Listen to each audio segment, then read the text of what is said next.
My name is Dorothy Hail. I was born in Charlottesville, Virginia, and except for a few years away after college, I spent nearly my entire life there. For 41 years I lived in the same white clapboard house on Maple Ridge Road. It sat behind a line of old walnut trees. With a long gravel driveway, Harold had insisted on leveling himself every spring even after he could easily afford to hire someone else. "That's how you stay connected to a place," he used to say. "You keep your hands in it." My husband Harold believed in work done carefully. He believed in maintaining what mattered. He believed in solid wood furniture, handwritten notes, and paying debts before buying luxuries. And Harold built our life the same way he built our home, slowly, patiently, one steady piece at a time. His father had helped finance the land purchased decades earlier using old Virginia family money. Quiet money. Not flashy wealth. Not the kind people bragged about at country clubs. It simply existed in the background like old oak trees or family cemeteries. Reliable. Silent. Deep-rooted. Harold passed away 9 years earlier from a stroke. It happened peacefully. At least as peacefully as death ever can. He was sitting in his armchair watching the evening news with a cup of chamomile tea cooling beside him. One moment he was there asking me whether we still had peach preserves in the pantry, and the next moment the paramedics were carrying silence through my front door. I held his hand when he passed. I kissed his forehead, and afterward I became something I had never expected to become, the sole trustee of the Hail Family Trust. At first that responsibility felt abstract. Just paperwork. Legal language. Signatures and folders and meetings with attorneys wearing expensive ties. But eventually I understood. The trust was not just money. It was the house, the land, the investments, the family legacy Harold's father built and Harold spent his entire life protecting. And now it belonged to me. Not someday. Not temporarily. Not symbolically. Legally and completely. My son Raymond, though I still called him Ricky in my heart, was 42 by then and working in commercial real estate. Handsome like his father. Broad shoulders. Easy smile. Charming when he wanted to be. But somewhere over the years something inside him had shifted. Not all at once. People rarely become strangers overnight. It happens in layers. A sharper tone here. A missed phone call there. An impatience that slowly replaces warmth. Still, he was my son. And I loved him with the kind of love only mothers understand. The sort that survives disappointment by simply making room for it. 8 years earlier, Ricky married Kristen Voss. The wedding cost nearly $40,000. Most of it came from me, though neither of them ever said that aloud. Kristen was beautiful in a polished, ambitious sort of way. Perfect teeth. Perfect posture. Perfectly controlled expressions. She never called me Mom. Only Dorothy. Always Dorothy. At first I told myself that was modern manners. Younger generations were different. More casual. More independent. But over time I began to realize it wasn't distance by accident. It was distance by design. Still, we maintained our rituals. Sunday dinners every week at 6 o'clock. Roast chicken in autumn. Lemon pie in spring. Candles at Christmas. Fresh tomatoes from my garden in summer. Kristen complimented my curtains with the enthusiasm of someone quietly mocking them. Ricky checked work emails under the table when he thought I didn't notice. And we all participated in the careful dance families perform when everyone senses tension but nobody wishes to name it. It wasn't warm, but it was stable. And at my age, stability can feel a great deal like peace. The first crack appeared the previous spring. Tiny at first. Almost invisible. Ricky began stepping outside during dinner to take phone calls. Not every Sunday. Just often enough for me to notice. He would glance at his screen, excuse himself casually, then disappear onto the back porch where Harold had laid the flagstones himself 30 years earlier. Through the kitchen window I would watch him pace slowly with one hand gripping the porch railing. Work, he always said afterward. Commercial real estate is unpredictable, Mom. And perhaps it was. But mothers develop instincts long before their children learn to lie. One Sunday in late April, Ricky arrived without Kristen. She has a migraine, he explained quickly. He barely touched his dinner that night. He pushed green beans around his plate and asked distracted questions he didn't seem interested in hearing answers to. When he hugged me goodbye at the front door, he held on slightly longer than usual. Not lovingly, guiltily. At the time I couldn't explain why that difference mattered. But it did. As summer passed, Kristen changed too. She became strangely curious about the family trust. The questions always arrived casually. How exactly do trusts work? So the assets technically belong to whoever manages them? The house is part of the trust too? I answered carefully while pretending not to notice how carefully she listened. One evening in June, she stood in my kitchen sipping white wine while studying the framed photograph of Harold over the fireplace. So eventually, she asked lightly, everything passes to Ricky? Eventually, I answered. That single word seemed to satisfy her more than it should have. And still I said nothing. Women of my generation were trained to endure discomfort quietly. We were taught that politeness could smooth over danger. We were wrong about that. The morning everything changed arrived on September 14th. I remember every detail with painful clarity. The smell of coffee. The crossword puzzle beside my elbow. Blue jays arguing outside the kitchen window. My phone buzzed across the table. A text from Ricky. All capital letters. The way people type when excitement outruns judgment. Mom, I just found out I inherited $1 million family fortune. I'm filing for divorce from Kristen. Starting fresh. I read it once. Then again. Then a third time slower. At first I thought perhaps I had misunderstood. But there it was. Clear as daylight. I inherited $1 million family fortune. My hands went cold. Because Ricky had inherited nothing. Not $1. Not 1 acre of land. Not 1 share of stock. The trust remained entirely under my control, unless I personally authorized distributions. And I had authorized none. I was still sitting there trying to understand when I heard the metal flap of the mail slot open. A soft sound. Ordinary. Yet somehow terrible. I walked slowly to the front hallway in my slippers. A large manila envelope rested on the floor mat. No stamp. Hand-delivered. My name written across the front in handwriting I didn't recognize. I carried it back to the kitchen table and opened it using the silver letter opener Harold gave me for our 30th anniversary. Inside were divorce papers. Raymond Harold Hale versus Kristen Marie Hale. Filed the previous day. A yellow sticky note was attached to the top page in Kristen's handwriting. Sign as witness. He wants this finished quickly. I sat there very still. Outside, the blue jays continued screaming at each other from the walnut tree. The kitchen clock ticked steadily. And for the first time in years, I felt something sharp and unmistakable move through me. Not confusion. Recognition. Something was wrong. Deeply wrong. I signed the witness line quietly. No argument. No phone call. No confrontation. Then I sealed the envelope again and placed it neatly beside my coffee cup. And for the first time in many years, Dorothy Hail stopped being passive. That night I barely slept. I lay awake staring at Harold's side of the bed. The side I still thought of as his even after 9 years alone. And I began doing something I had avoided for too long. I started thinking carefully. The Hale Family Trust had been established in 1971 by Harold's father Chester Hale. It had later been amended twice. Once after Harold and I married, and once after Harold died, naming me sole trustee and primary beneficiary. The trust contained the Maple Ridge Roadhouse valued around $800,000.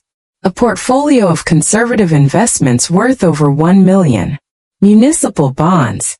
Blue chip stocks. Money market accounts. and farmland outside Staunton appraised at over $200,000. Altogether, the trust was worth more than $2 million. Ricky knew the trust existed. He had attended meetings with our attorney years earlier. He understood the basics. Or at least he should have. So why did he suddenly believe he had inherited a fortune? And more importantly, who told him that? At 2 in the morning, I turned on my bedside lamp and opened the notepad I had kept beside my bed for over 50 years. Harold used to tease me about that notebook. You preparing for emergencies or writing the next great American novel? Maybe both, I'd answer. That night I wrote down every fact I knew. Ricky believed the inheritance already belonged to him. He filed for divorce immediately afterward. Kristen delivered the divorce papers herself or arranged for them to be delivered. She wanted my witness signature quickly. Too quickly. Why? Then slowly, like pieces shifting into focus beneath cloudy water. Another possibility emerged. What if Kristen knew the inheritance wasn't real? What if Ricky had been manipulated? Virginia was an equitable distribution state.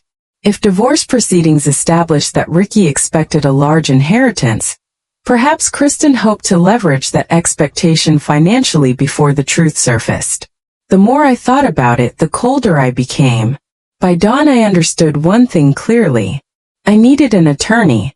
Not the elderly family lawyer who handled Harold's estate years earlier. Someone sharp, current, fearless. And one name came immediately to mind. Margaret Cole. The next morning at precisely 9 o'clock, I called her office. Her assistant answered pleasantly. I'd like to schedule a consultation regarding a family trust matter, I said calmly. Thursday at 2 o'clock was the earliest available appointment. That will be fine, I replied. When I hung up the phone, I looked around my kitchen. The same kitchen where I baked birthday cakes. The same kitchen where Harold kissed me every morning before work. The same kitchen where my son once sat doing 4th grade spelling homework. And suddenly it no longer felt peaceful. It felt occupied. By secrets. By assumptions. By people counting on me to stay quiet. But they had miscalculated something important. They assumed age had made me weak.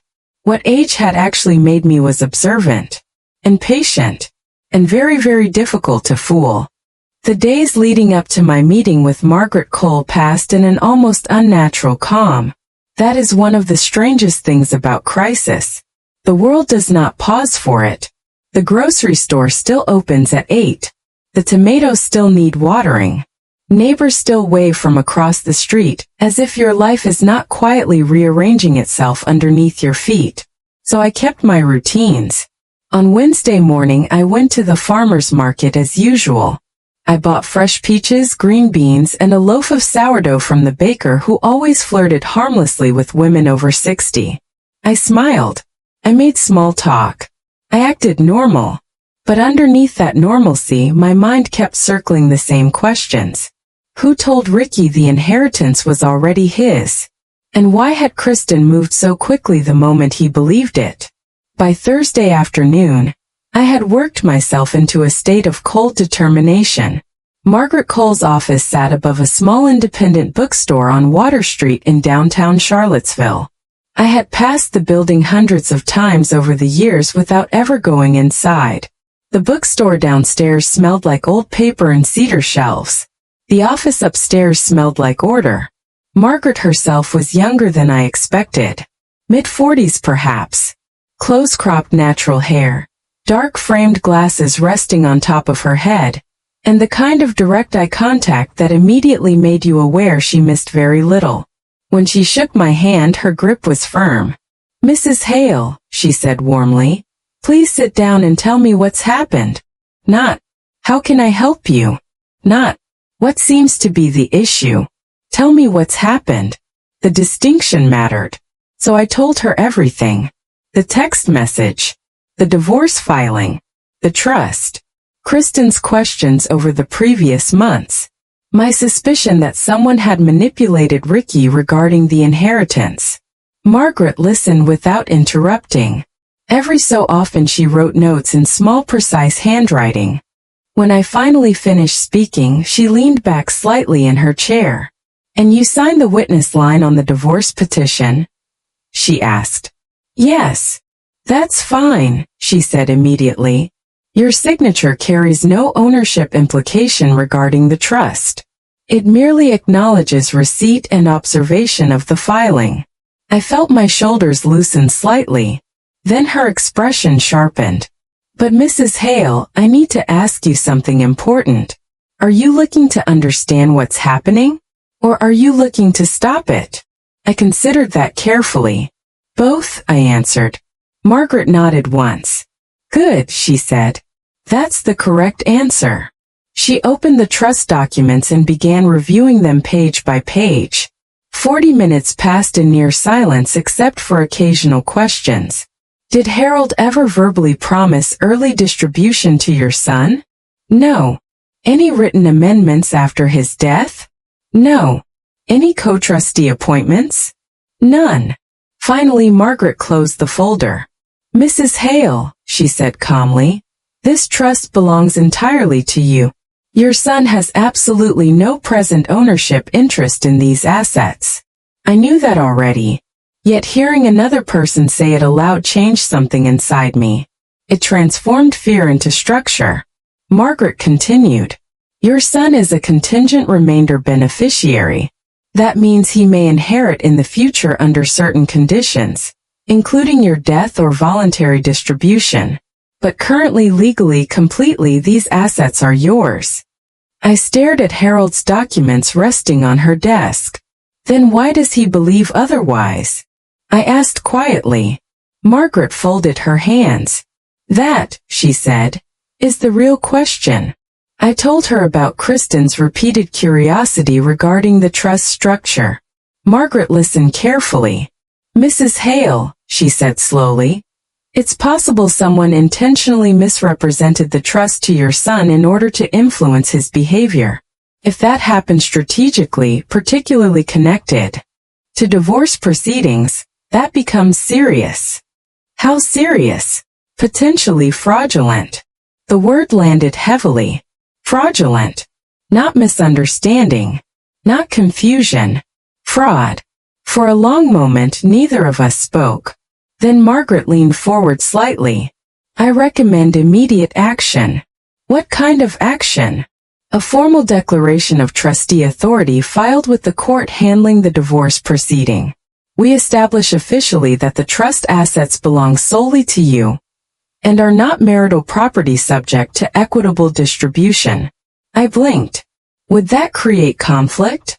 Margaret gave me a look I would later come to know well. "Mrs. Hale," she said gently, "the conflict already exists. Filing paperwork merely acknowledges reality."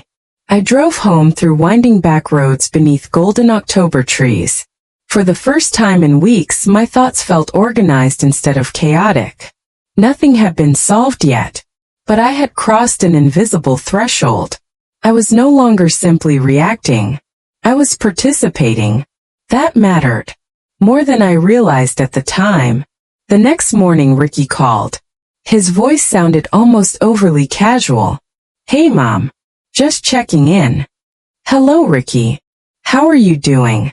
"I'm fine." A pause. Then carefully. "You haven't talked to any lawyers or anything, have you?" There it was. Quiet. Delicate. But unmistakable. "What makes you ask that?" I replied. "No reason. Kristen just mentioned you might have questions about the trust and stuff." The trust and stuff. Interesting phrasing for $2 million. "You can always ask me directly," he added. "We're family. We're family." People often use that phrase when they want accountability to disappear. I looked out the kitchen window at Harold's walnut tree swaying in the wind. "I'll keep that in mind," I said calmly. When I hung up, I immediately called Margaret.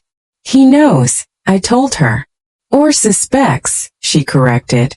"Which is effectively the same thing." She paused. "I'm filing today." "Good. And Mrs. Hale?" "Yes. Expect pressure." She was right. The pressure arrived 48 hours later. A dark blue SUV pulled into my driveway late Wednesday afternoon. Kristen stepped out first. Ricky followed. I watched them through the front window before opening the door. They stood too close together for a couple supposedly in the middle of a divorce. Interesting. Mom, Ricky said pleasantly. Can we come in? I stepped aside without answering. We sat in the living room. They took the sofa. I sat in Harold's wingback chair. No coffee. No pleasantries. Kristen folded her hands carefully in her lap. Dorothy, she began smoothly. We wanted to discuss the attorney situation. The attorney situation? Margaret Cole, she clarified. I'm aware of her name, I said. Ricky leaned forward. Mom, you didn't need to hire a lawyer. Whatever confusion happened, we could have handled it privately. Privately? Meaning quietly. Meaning without witnesses. I wasn't confused, I answered. A flicker crossed Kristen's face. Ricky tried again. It just makes things adversarial. What exactly is things? I asked. Another pause. Then finally, the inheritance. There it was again. Not trust. Not future distribution. Inheritance. As if it had already happened. I studied my son carefully. Ricky, I said softly, who told you the inheritance already belonged to you? He hesitated. A consultant. What consultant? A financial advisor. What's his name? His jaw tightened slightly. That's not really important. It's extremely important. Kristen stepped in smoothly. Dorothy, we're trying to prevent unnecessary legal expenses. If this turns into a prolonged dispute, everyone loses. Interesting. Not. You're mistaken. Not. There's confusion. A dispute. Meaning they already understood there was a conflict over ownership. I folded my hands calmly. There is no dispute, I said. The trust assets belong to me. Ricky exhaled sharply. Mom, Dad always intended. Intentions are not legal transfers. Silence. Kristen's expression hardened slightly. You're making this much more difficult than necessary. No, I replied quietly. I'm making it documented. That sentence changed the room. I could feel it. Because people relying on manipulation dislike documentation tremendously. Ricky stood up and began pacing slowly near the fireplace. Mom, I was told certain conditions had already been met. What conditions? He looked trapped for the first time. The advisor explained that because I'm the sole heir. You are not the sole heir, I interrupted calmly. I am alive. That landed harder than I expected. Ricky stopped moving. For one brief moment he actually looked embarrassed. Not angry. Embarrassed. As though somewhere beneath all this confusion, he had suddenly remembered something basic and undeniable. His mother was still here. Still thinking. Still watching. Still legally in control. Kristen recovered faster. If this continues, she said carefully, the legal costs alone could consume a substantial portion of the estate. There it was.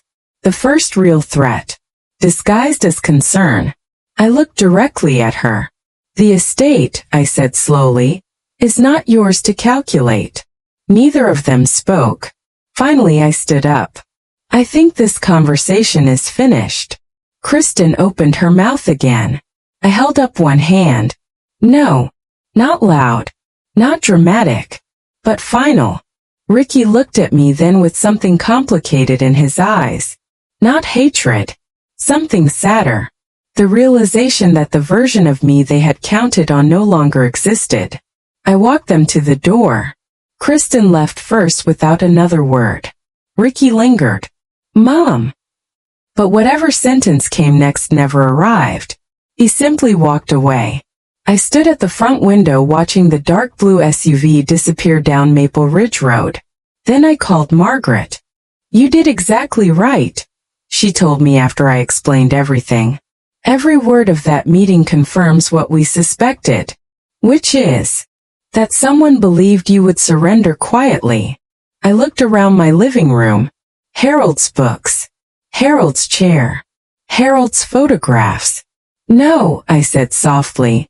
Not quietly. That weekend, I left town with my friend Ellen. We drove down to the Shenandoah Valley and stayed at a small riverside in Harold, and I used to visit every autumn. Some people believe rest is avoidance. It isn't. Sometimes rest is strategy. We spent mornings drinking coffee on the porch overlooking the river. Afternoons walking beneath red and gold leaves. Evenings wrapped in blankets talking about old marriages and old griefs, and the strange ways life changes shape when you least expect it. Ellen did not push for details. That is one of the reasons I love her. On Sunday evening, while we sat watching the sunset over the water, she finally said quietly, "You're carrying something heavy." "I'm handling it." "I know," she replied. "But that's not the same thing." She was right, because underneath my growing confidence, fear still existed. Fear that my son had become someone I no longer understood. Fear that love might not survive what was coming. Fear that sometimes protecting yourself means acknowledging painful truths you spent years trying not to see. Monday morning I drove back home. The maple trees along Maple Ridge Road glowed copper in the autumn sunlight. And for the first time since that text message arrived, I realized something important. I was no longer afraid of conflict. I was afraid of surrendering to people who believed my love made me easy to control. That fear disappeared the moment I recognized it. And once it disappeared, so did their advantage. 3 days after I returned from the Shenandoah Valley, Ricky came to the house alone. No Kristen. No expensive blazer. No polished performance. Instead, he wore his old blue college fleece jacket, the one he'd owned since his sophomore year at Virginia Tech. The one I had washed so many times over the years that I could probably have recognized it blindfolded. The choice was deliberate. That jacket was memory. It was meant to remind me that before lawsuits and trust disputes and manipulated divorces, he had simply been my boy. I noticed that immediately, and I also noticed how tired he looked. Not physically tired, morally tired. There are differences. I let him inside without comment. This time he asked if we could sit in the kitchen instead of the living room. I agreed. The kitchen had always belonged to honesty in our family. Homework at the oak table. Late-night talks after heartbreaks. Quiet coffee after Harold died when neither of us knew how to speak about grief directly. The kitchen remembered too much truth for performance to survive there very long. Ricky sat across from me while I poured coffee into 2 mugs. For a moment neither of us spoke. Then finally he sighed. "I want to apologize," he said quietly. "For what?" "For Kristen.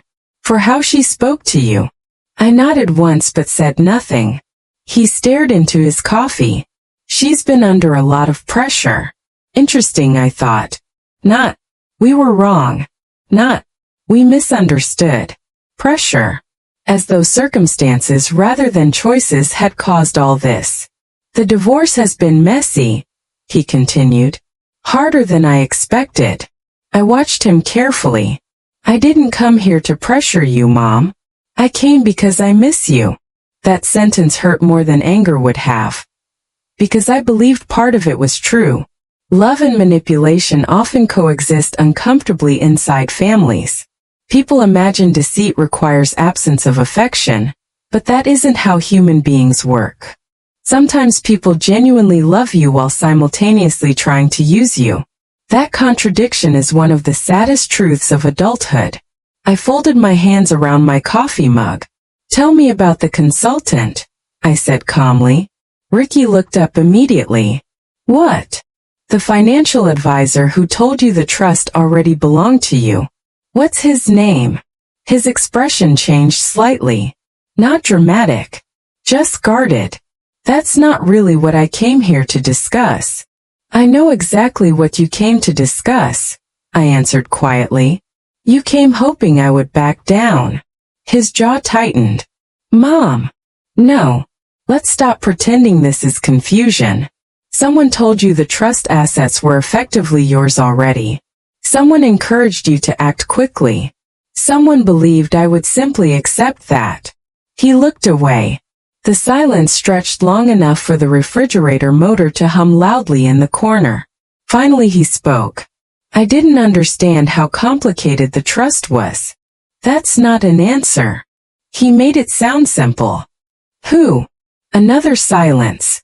And then something happened that made my heart ache unexpectedly. Ricky looked genuinely ashamed. Not defensive. Not angry. Ashamed. "I can't tell you yet," he said softly. Yet. That word mattered. It meant there was more. Much more. I studied the face of the child I had raised. I remembered scraped knees. School plays. Fishing trips with Harold. Christmas mornings. And I realized something painful. My son was not entirely innocent. But he was not entirely in control either. Someone had fed his worst instincts carefully. Patiently. Strategically. And he had allowed it because greed often disguises itself as entitlement. "Ricky," I said quietly, "listen to me carefully. I love you. That has never changed for 1 second of your life." His eyes lifted toward mine. "But loving someone does not mean surrendering truth to them." He swallowed hard. "The trust belongs to me. Your father structured it that way intentionally. I am healthy. I am capable. I am alive. And I will not sign away what Harold built because someone convinced you I was too old to notice what was happening." For a moment I thought he might finally tell me everything.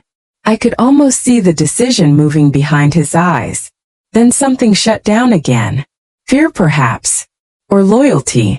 Or embarrassment. Maybe all three. "I should go," he murmured. At the front door he hugged me tightly. I hugged him back because despite everything he was still my son.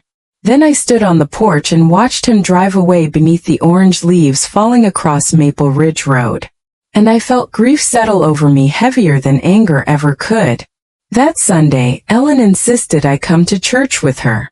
I almost refused. Not because I disliked church I had attended most of my life, but because I was not interested in discussing legal warfare with clergy. Still Ellen persisted. "Talk to Pastor William," she said. "Just once." Pastor William Daly was not an ordinary pastor. Before entering ministry in his 50s, he had spent decades as a civil rights attorney. He understood conflict in ways many ministers did not. More importantly, he understood people. After the service ended, he invited me into his small office behind the sanctuary. The room smelled faintly of old books and coffee.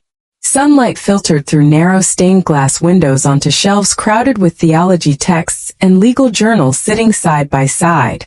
"Tell me where you are," he said gently. Not, "What happened? Where are you?"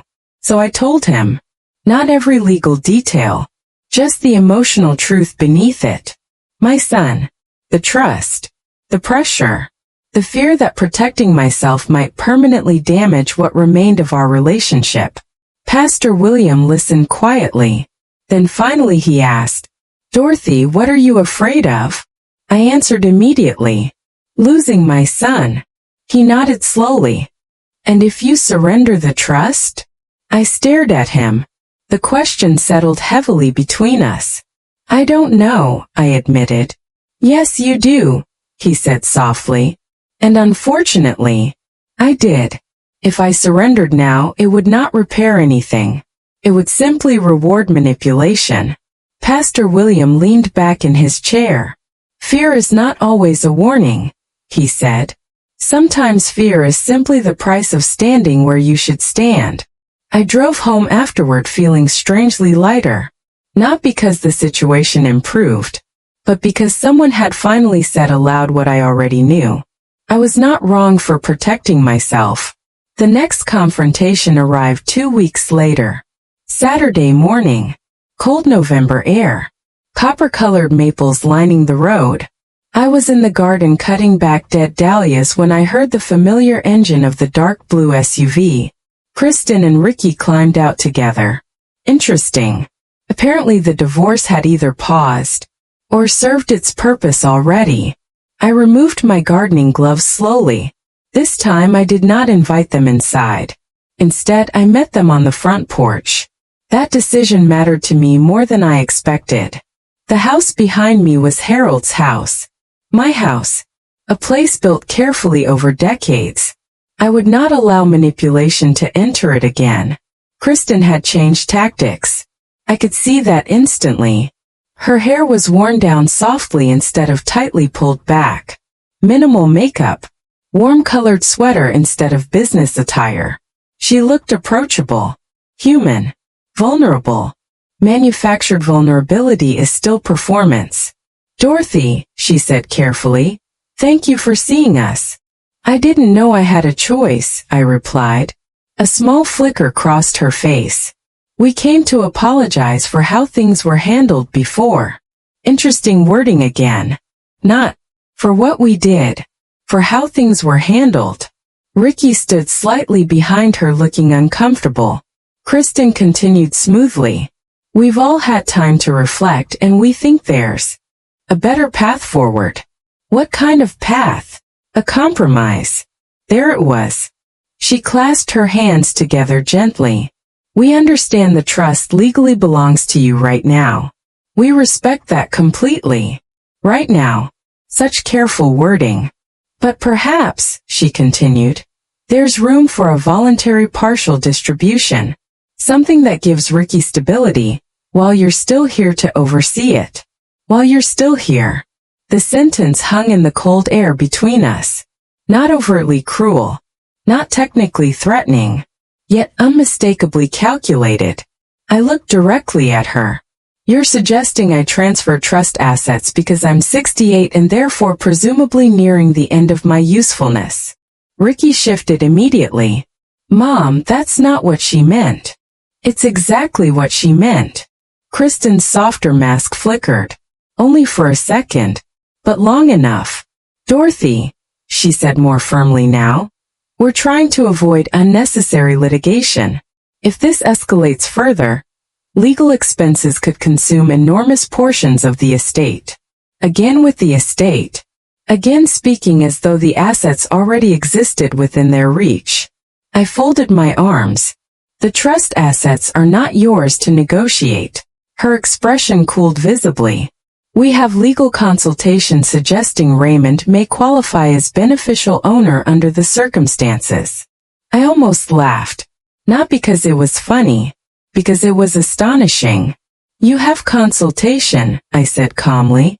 I have the actual trust documents. Silence. A crow called somewhere down Maple Ridge Road. The November wind moved dead leaves across the driveway. Then Kristen finally dropped the performance completely. The warmth vanished from her face like a curtain falling. You are making this incredibly difficult, she said sharply. No, I replied quietly. I am making it accurate. Ricky stepped forward suddenly. You'd really take your own son to court? The pain in his voice was real. That made it worse. I would protect what your father spent his life building, I answered. Yes. He looked stunned by that. Not because he didn't understand it intellectually, because emotionally he had still expected me to yield. Parents spend years sacrificing for children. Sometimes adult children mistake sacrifice for permanent surrender. Kristen's eyes narrowed slightly. This could cost you everything, Dorothy. There it was at last. No disguise. No softness. A direct threat. I looked at her for a very long moment. Then I answered calmly. No, I said. I think eventually it will cost you. For the first time since this nightmare began, I saw uncertainty enter her face. Just briefly. But enough. They left moments later. The dark blue SUV backed down the driveway and disappeared beneath the bare trees. I stood alone on the porch gripping the wooden railing Harold installed himself decades earlier. My heart was pounding hard enough I could feel it in my throat. I was not fearless. That is important to understand. Courage is not absence of fear. Courage is deciding something else matters more. Inside the house, I immediately called Margaret and told her every detail of the conversation. When I finished, she was quiet for a moment. Then she said something that changed everything. "Mrs. Hale," she said carefully, "I think it's time we investigate the consultant directly." "What do you mean?" "I think there's a strong possibility your son and daughter-in-law received coordinated legal and financial advice specifically designed to pressure elderly trust holders into early asset transfers." The cold feeling returned immediately. "You think this was planned?" "I think," Margaret answered, "someone believed you would be easier to manipulate than you actually are." The following weeks became a blur of legal preparation. Margaret filed formal discovery requests, phone records, financial communications, emails, and slowly, like rotten wood exposed beneath paint, the truth began emerging piece by piece. The consultant's name was Foster Blanchard, Richmond-based financial advisor, polished reputation, expensive suits, history of wealth transition consulting, and quietly buried beneath that polished surface, complaints, several of them, families, trust disputes, inheritance pressure campaigns, patterns, always the same pattern. Identify aging wealth holders. Encourage adult heirs to believe transfers were imminent. Create urgency. Apply emotional pressure. Position asset movement as inevitable. My stomach turned while reading the reports Margaret obtained, because suddenly I understood something horrifying. This wasn't merely greed. It was strategy, professional strategy, and my family had become one more target. One more aging widow expected to surrender quietly for the sake of peace. But they had misunderstood something fundamental about Dorothy Hail. I may have been grieving. I may have been lonely. I may have been old. But I was not weak. And once I finally understood the game being played against me, I had no intention of losing it. By late November, the truth had begun surfacing fast enough that even I struggled to keep pace with it. Margaret Cole moved through the investigation with the calm precision of a surgeon. Nothing dramatic. Nothing emotional. She simply kept uncovering fact after fact until the shape of the entire scheme became impossible to ignore. And the deeper we looked, the uglier it became. Foster Blanchard, the financial consultant Ricky refused to name, had a carefully polished professional image. His website showed photographs of sailboats, luxury offices, smiling retirees shaking hands beside financial charts, helping families transition wealth with confidence. That was his slogan. But buried underneath the marketing language was a trail of complaints stretching back years. Not criminal convictions. Nothing obvious enough to destroy him immediately. Just patterns. Always patterns. Adult children suddenly convinced inheritances were already theirs. Trust disputes emerging from nowhere. Elderly parents pressured into voluntary early distributions. Family conflicts escalating rapidly once Blanchard became involved. Margaret spread the documents across her conference table one gray December afternoon. "He operates in the gray area," she explained. "Enough ambiguity to avoid direct fraud charges, but enough manipulation to create leverage." I stared at one particular complaint from another family in Norfolk. An elderly widow. A son suddenly demanding access to trust assets. A divorce proceeding appearing mysteriously at the same time. The similarities made my skin crawl. "This wasn't accidental," I whispered. "No," Margaret agreed quietly. "It wasn't." Then she handed me the emails. The emails changed everything. Some had been recovered through discovery requests connected to the divorce proceeding. Others came from subpoenas Margaret pushed aggressively to obtain once she suspected coordinated misconduct. The first email was from Foster Blanchard to Kristen. Not Ricky. Kristen. That detail mattered tremendously. The message read, "Once Raymond formally establishes inheritance expectation within the divorce filing, leverage changes substantially. Dorothy Hail is unlikely to contest aggressively given age and family dynamic. I read the sentence twice, then a third time slower. Given age and family dynamic. Translation.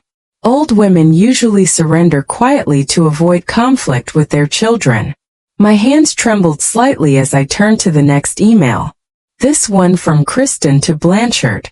How quickly after filing can we realistically begin discussing distributions? Not if, when. Margaret watched my face carefully.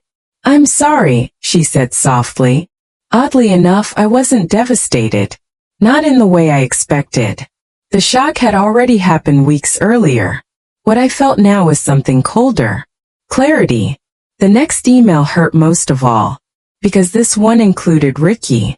Blanchard wrote, Raymond, based on the trust structure and your position as sole heir, it's reasonable to proceed under the assumption that eventual transfer authority can be accelerated through appropriate legal positioning. Appropriate legal positioning. Such elegant language for manipulation. I closed the folder slowly. So he lied to Ricky too. Margaret considered that carefully. He misled him, she answered.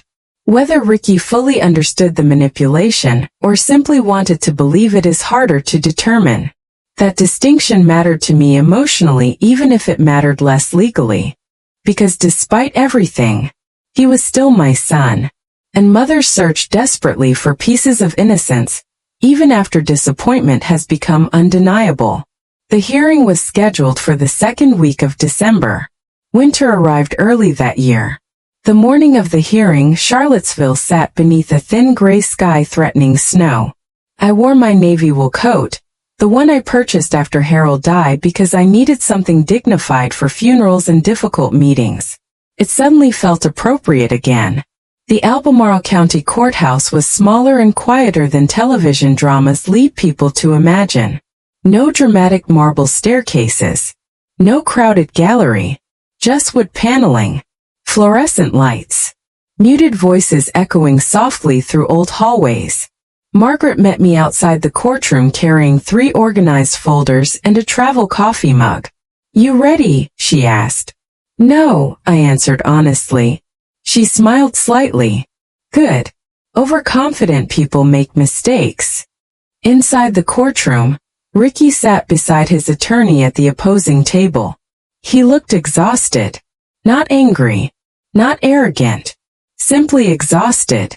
Kristen sat several rows behind him in the gallery wearing a cream-colored coat and an expression so controlled it barely qualified as human. The moment our eyes met, I understood something clearly. She still believed she could survive this. Maybe she even believed she could still win somehow. Judge Eleanor Wentworth entered precisely at 9 o'clock. Late 50s. Wire-rimmed glasses. Sharp posture. The unmistakable energy of a woman entirely unimpressed by manipulation. Good, I thought immediately. Very good. The hearing began with formal review of the trust documents. Margaret presented the Hail family trust, the amendments, the beneficiary structure, the trustee authority. Methodical, precise, unemotional. Judge Wentworth reviewed everything silently for nearly 10 minutes. Then she looked toward Ricky's attorney. Counsel, she said calmly. Is there a legitimate dispute regarding Mrs. Hale's status as sole trustee and primary beneficiary? Ricky's attorney adjusted his tie nervously. Your Honor, we contend there may be interpretive considerations regarding intended succession. The trust language is not ambiguous, Judge Wentworth interrupted. The courtroom became very quiet. The attorney cleared his throat. There exists supplementary correspondence indicating the late Harold Hale intended eventual transfer authority to his son. Intentions are not amendments, the judge replied immediately. Do you possess amended trust documentation? A pause. No, Your Honor. Judge Wentworth nodded once. Then the current trust governs. Just like that. A huge portion of the fantasy collapsed publicly. I glanced toward Ricky. He stared down at the table. Margaret stood next. Your Honor, she said calmly, We would additionally like to introduce communications obtained during discovery which demonstrate coordinated efforts to misrepresent trust status and influence divorce proceedings through inaccurate inheritance characterization. The judge lifted her eyebrows slightly. Proceed. Margaret handed documents to the clerk. Then she began reading selected portions aloud. Blanchard's email regarding leverage. Kristen's questions about timing. The discussion surrounding my age and presumed unwillingness to contest aggressively. Each sentence landed heavier than the one before it. I watched Ricky carefully while the emails were read into record. At first he looked uncomfortable, then confused, then something worse. Betrayed. Halfway through the second email, he turned slowly toward Kristen in the gallery. I will never forget that expression. It was the face of a man realizing the story he believed was not the real story at all. Kristen did not look away. She sat perfectly still in her expensive cream-colored coat like a woman holding herself together through force alone. Margaret called me to the stand. I raised my hand, took the oath, sat carefully beneath the harsh courtroom lights. Mrs. Hale, Margaret began gently, did you at any point authorize transfer of trust assets to your son? No. Did you at any point represent to him that the trust belonged to him presently? No. Did you ever indicate you intended early distribution? No. Margaret nodded once. And based on your understanding, what caused your son to believe otherwise? I looked toward Ricky briefly before answering. My son was told the trust would transfer under conditions that had already been satisfied. That information was false. Who communicated that information? The email suggests Foster Blanchard communicated it, and coordinated strategy discussions with Kristen Hale regarding timing and legal leverage. The courtroom fell silent again. Ricky looked physically ill now. His attorney attempted recovery. Your Honor, he argued. The communications merely reflect discussions of possible interpretations, not deliberate deception. Judge Wentworth removed her glasses slowly. Counsel, she said evenly. Your client filed divorce proceedings under the belief he possessed imminent inheritance rights that do not legally exist. Emails presented today demonstrate strategic coordination surrounding that misunderstanding. Whether your client was fully informed or partially manipulated himself remains debatable. However, the trust language itself is entirely clear. She turned toward Ricky directly. Mr. Hale, you are a contingent beneficiary. The word echoed through the room. Contingent. Do you understand what that means? She asked. Ricky swallowed hard. Yes, Your Honor. I suggest you reflect carefully on it moving forward. Then Judge Wentworth delivered the ruling. The Hale family trust remains solely under my control.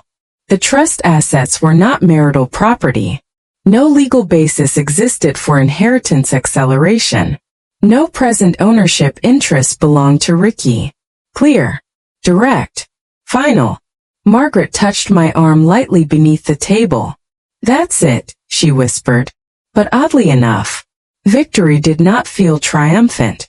It felt heavy, because sitting 20 feet away from me was my son, and regardless of legal outcomes, something painful had already happened between us that no courtroom could fully repair. After the hearing ended, people began gathering documents quietly. Chairs moved. Folders closed. Pens clicked. Normal sounds returning after tension breaks.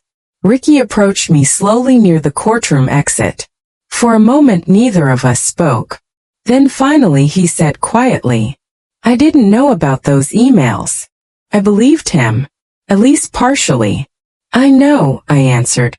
His eyes filled briefly with something close to shame. She told me. He stopped. He told me. The sentence died unfinished. Because how do you explain allowing yourself to believe something greed made attractive? You don't. You simply live with it afterward. Kristen remained across the room speaking rapidly with her attorney. She never approached me. Not once.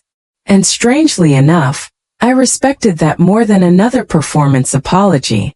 Outside the courthouse, cold December wind cut through the parking lot. Margaret zipped her coat and looked at me carefully. "How are you feeling?" I thought about that honestly. Relieved, sad, tired, vindicated. All true simultaneously. "Like a storm finally passed," I said quietly. She nodded. "That sounds about right." The days following the hearing felt unnaturally calm, as if the entire world had finally exhaled. Margaret informed me no appeal had been filed. "There won't be one," she said confidently. "The law is too clear." The divorce between Ricky and Kristen resumed separately, now stripped of imaginary millions. Without the trust assets, there wasn't much to divide. A condominium, shared investments, 2 vehicles, ordinary things, not the fortune they had planned around. Margaret also filed formal complaints against Foster Blanchard with the Virginia Department of Professional and Occupational Regulation. Apparently other families had begun speaking up too. Other elderly parents. Other manipulated heirs. Other carefully engineered inheritance disputes. Patterns. Always patterns. Then Margaret presented me with another option. A civil suit against Kristen. Tortious interference, she explained. Fraudulent manipulation surrounding expected inheritance rights. I considered it seriously for 2 full days. Legally we might have won. But emotionally, I was tired. Not weak. Just tired. There's a difference. I thought about Harold constantly during those days. About something he used to say whenever arguments dragged too long. Don't let the fight become the purpose. And he was right. The purpose was not revenge. The purpose was protecting what mattered. That part was already done. So I told Margaret no further lawsuits. But I wanted one thing. A formal legal statement signed by Kristen acknowledging she possessed no present or future claim against the Hail family trust. Margaret smiled slightly. "Reasonable," she said. The document arrived less than 2 weeks later. Carefully worded. Officially notarized. Legally binding. Not an apology. Something better. Acknowledgement. I read it once quietly at Harold's desk beneath the green banker's lamp he used for 30 years. Then I placed it inside the trust folder. Locked the drawer. And for the first time since September, I slept peacefully. Winter passed slowly after the hearing. Not dramatically. Not triumphantly. Just quietly. The way healing usually happens. People imagine survival feels victorious. They imagine some swelling orchestral music playing in the background, while you stand stronger than before. But most survival is smaller than that. Most survival looks like making coffee in your own kitchen after months of fear, and realizing your hands no longer shake when the phone rings. It looks like sleeping through the night again. It looks like silence becoming peaceful instead of threatening. The morning after Margaret confirmed no appeal had been filed, I made myself a proper breakfast for the first time in weeks. Eggs, toast, fresh blackberry preserves. I even used the good coffee Harold always saved for guests. And as winter sunlight spread slowly across the kitchen floor, I realized something surprising. I did not feel victorious. I felt restored. There is a difference. Victory is about defeating someone else. Restoration is about returning to yourself. That mattered more. The divorce between Ricky and Kristen finalized shortly after New Year's. Without the imagined inheritance attached to the proceedings, the settlement became painfully ordinary. Their jointly owned condominium sold. Their investment accounts split. The vehicles divided. No hidden millions. No financial windfall. No glamorous future waiting on the other side of betrayal. Just 2 middle-aged people dismantling a marriage that had already been hollow long before the legal paperwork began. Margaret later told me Kristen received roughly $200,000 from the division of shared assets. Enough to restart her life comfortably. Not enough to build the fantasy she had apparently been chasing. As for Foster Blanchard, The investigation against him accelerated quickly once multiple families stepped forward. Instead, they had built ambition on top of dissatisfaction until both collapsed at once. "I'm sorry for that," I told him honestly. His eyes lifted toward mine. "Are we ever going to be okay again?"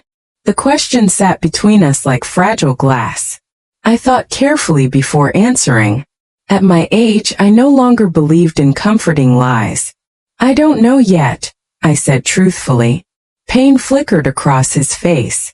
But I continued before hopelessness settled fully. "That depends on what happens next, not what happened before." He listened silently. "I'm not closing the door, Ricky," I said gently.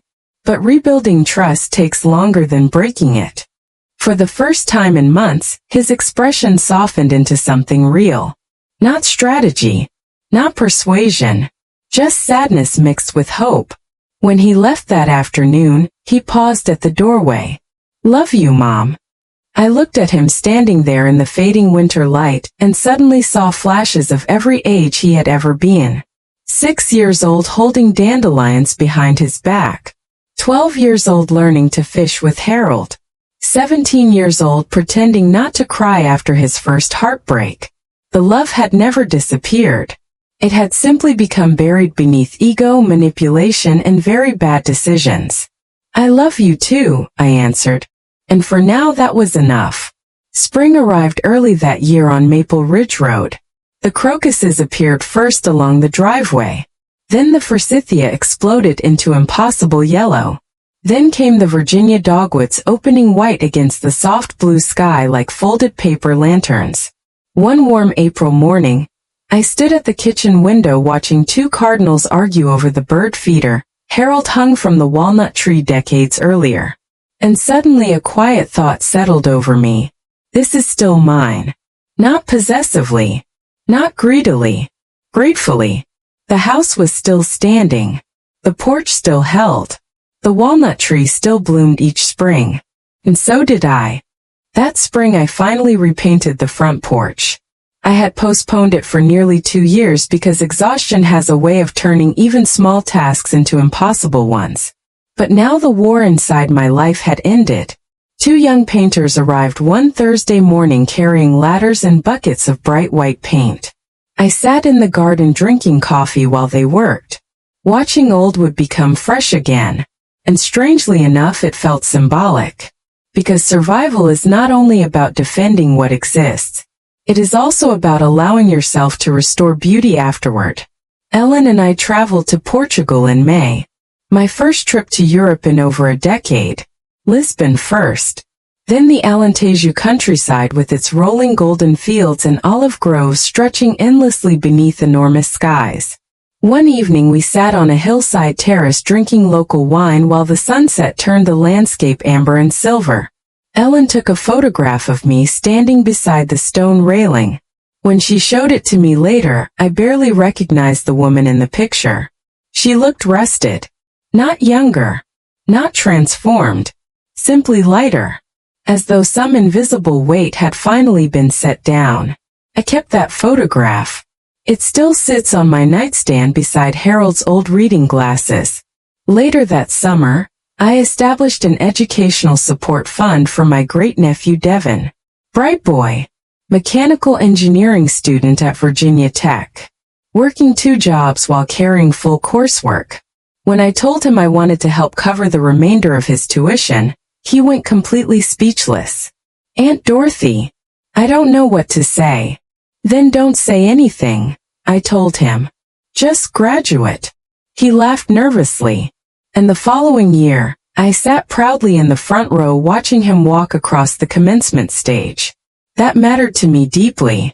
Because unlike manipulation, helping someone build a future honestly never leaves bitterness behind. Margaret Cole and I gradually became friends. Twice a year we met for lunch downtown. She remained exactly who she had been from the beginning, sharp, direct, deeply intelligent, and entirely unimpressed by emotional games. One afternoon over coffee she said something I never forgot. "You know what made your case unusual?" "What?" "You acted early." I raised an eyebrow. Most people wait too long, she explained, especially in family situations. They keep hoping the discomfort will resolve itself until the damage becomes irreversible. I smiled slightly. Harold used to say the time to fix the roof is when the sun is shining. Margaret laughed softly. Smart man. He truly was. In October, Pastor William officiated a small dedication ceremony at church for a memorial bench placed in Harold's honor. Simple painted wood. Bronze plaque. Harold Chester Hale. He built things to last. Only a dozen people attended. It was perfect. No grand speeches. No performance. Just remembrance. Exactly the way Harold would have wanted. As for Kristen, she moved to Richmond after the divorce. Changed jobs twice within the following year. I heard occasional updates through mutual acquaintances because small Virginia communities rarely keep secrets forever. But I no longer carried anger toward her. And that surprised me. Not because what she did was forgivable, but because eventually I understood something important. Hatred requires ongoing energy, and I preferred spending mine on living. Justice had already arrived. I did not need revenge afterward. Ricky rented an apartment in Richmond's Fan District. For months our conversations remained careful and short. Then slowly, almost imperceptibly, they changed. Sunday evening phone calls became regular. At first 10 minutes. Then 20. We talked about ordinary things. Weather. Work. Football scores. Eventually we talked about Harold. One evening Ricky suddenly started laughing while remembering a fishing trip from his childhood. He fell right into the river trying to net that trout, he said. I laughed too. I thought he was going to drown from embarrassment. No, Ricky corrected softly. He thought you were going to laugh at him forever. I did laugh at him forever. For the first time in years the conversation felt natural. Not repaired completely. But healing rarely announces itself dramatically. Sometimes healing simply sounds like your son calling voluntarily on Sunday night. The house on Maple Ridge Road remained exactly where it had always been. The walnut tree. The flagstones Harold laid by hand. The white porch glowing softly in evening light. Every time I returned home, from Portugal, from church, from lunches with Margaret or afternoons with Ellen, I paused at the doorway for one quiet second before entering. Just long enough to feel gratitude settle fully into place. Mine. Built with love. Protected with clarity. Still standing. And so, dear listeners, that is the story of how Dorothy Hail of Charlottesville, Virginia received one text message on an ordinary autumn morning and discovered that love alone is not enough to protect you from manipulation. Sometimes people will count on your kindness. Sometimes they will count on your age. Sometimes they will assume your love makes you weak. Let them be wrong. Know what belongs to you. Know what you built. Know what you protected. Know what you deserve. And if necessary, stand up for it. Not cruelly. Not dramatically. Simply clearly. With documentation. With boundaries. And with a very good attorney. People who rely on confusion fear clarity more than anything else. I learned that at 68 years old. And perhaps that was late. But late lessons still save lives. Tell me honestly, what would you have done in my place? Would you have forgiven Ricky sooner? Would you have fought Kristen harder? Would you have walked away entirely? I truly want to know. Leave your thoughts in the comments because I read every single one. And if this story stayed with you, share it with someone who might need the reminder that protecting yourself is not selfish. Sometimes, it's survival. Thank you for sitting at this table with me.